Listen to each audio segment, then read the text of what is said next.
Wise County in north central Texas, western Denton County in north central Texas, Cook County in north central Texas, until 6:45 p.m. Central Daylight Time.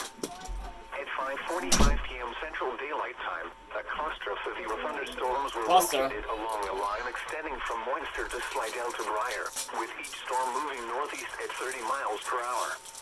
Hazard, 60 miles per hour wind gusts and half-dollar size hail. Source, radar indicated. Impact, hail damage to vehicles is expected. Expect wind damage to roofs, siding, and trees.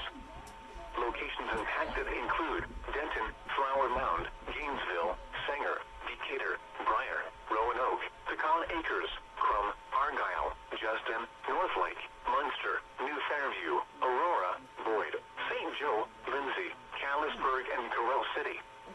This includes the following highways: Interstate 35 between mile markers 468 and 503. Interstate 35W between mile markers 68 and 85. A tornado watch remains in effect until 11 p.m. Central Daylight Time for north central Texas. For your protection, get inside a sturdy structure and stay away from windows.